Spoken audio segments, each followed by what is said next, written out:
ठीक है, शुक्रिया प्रकाश इस अपडेट को हम तक पहुंचाने के लिए। ओमिक्रॉन के खतरे को देखते हुए देखिए सभी राज्य सरकारें सख्ती से गाइडलाइंस को लागू कर रही है। हाई रिस्क देशों से आने वाले यात्रियों की स्क्रीनिंग और टेस्टिंग की जा रही है। मेरी सहयोगी शिवानी ने मुंबई इंटरनेशनल एयरपोर्ट पर हालात का जायजा लिया, क्या कुछ उन्होंने पाया आप देखिए।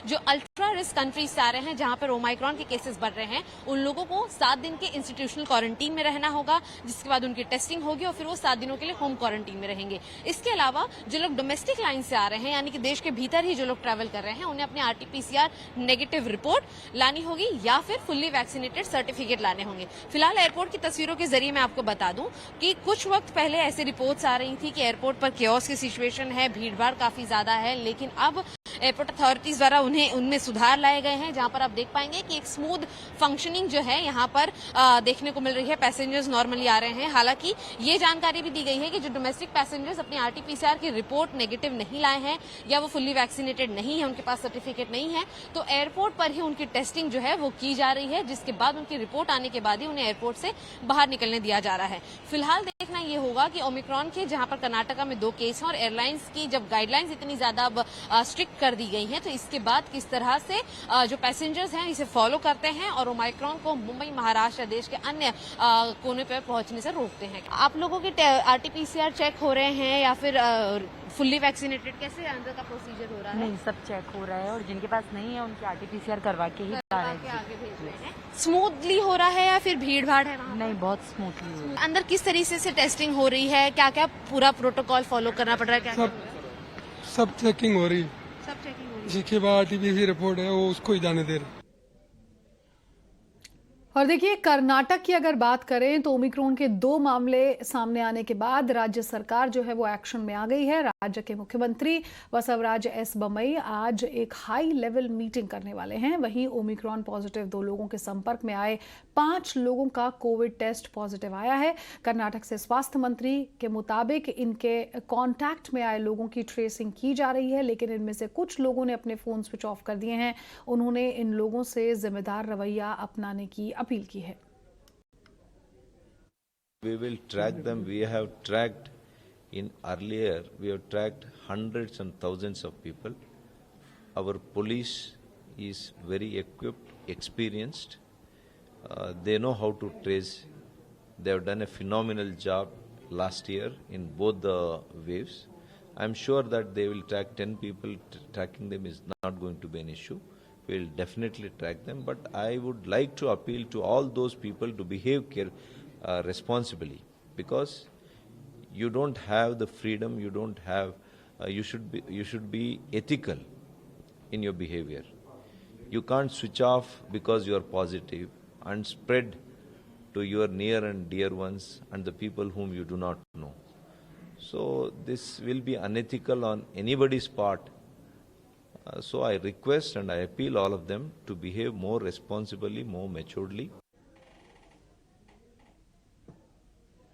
और देखिए कोरोना के नए वेरिएंट ओमिक्रॉन की भारत में एंट्री हो गई है। कर्नाटक में पॉजिटिव पाए गए लोगों के संपर्क में आए लोगों की ट्रेसिंग की जा रही है और भी जहां विदेश से आए यात्रियों में कोविड के लक्षण पाए गए हैं उनके जीनोम सैंपलिंग की जा रही है। वहीं देश के जाने माने डॉक्टर्स नरेश त्रेहान और अशोक सेठ का कहना है कि हमें पैनिक करने की जरूरत नहीं है, टेस्टिंग और ट्रीटमेंट से हम इस पर कंट्रोल कर सकते हैं।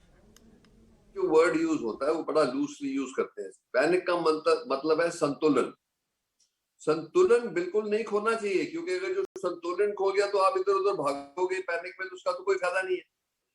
आपको ये बहुत सीरियसली सोचना है कि एक अननोन डेंजर कहीं है जिसका अभी पता नहीं कि कितना खतरनाक है।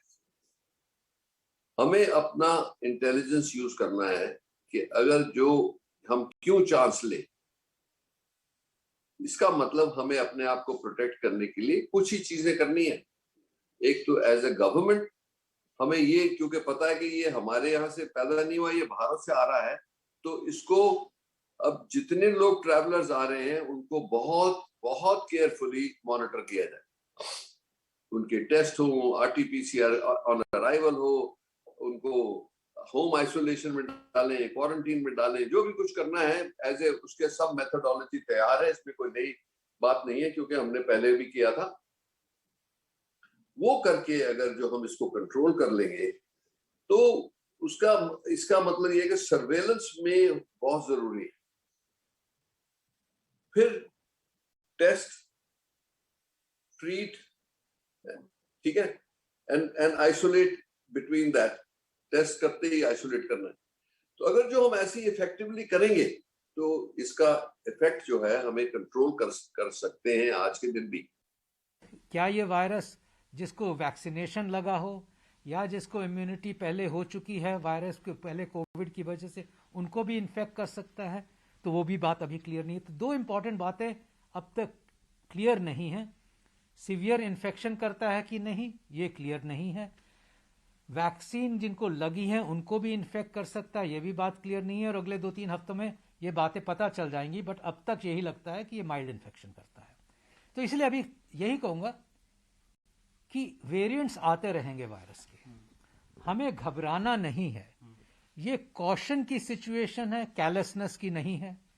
ये हमें प्रोएक्टिव होना है, पैनिक नहीं होना है।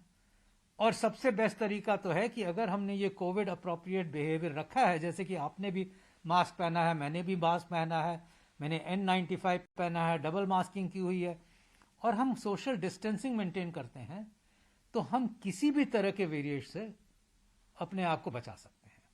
सर्टेनली डबल वैक्सीनेशन तो है ही एक इंपॉर्टेंट टूल।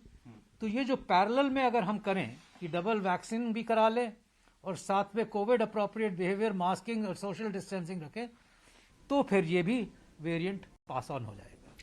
और देखिए, देश में ओमिक्रॉन प्रभावित देशों से आए 16,000 यात्रियों की जांच के बाद 18 यात्रियों को कोरोना पॉजिटिव पाया गया।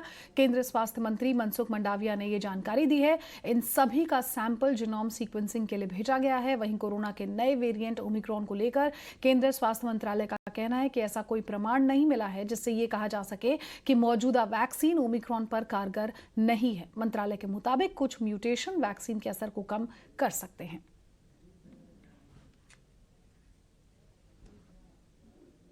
और इस बुलेटिन में मेरे साथ बस इतना ही। दीजिए इजाजत, नमस्कार।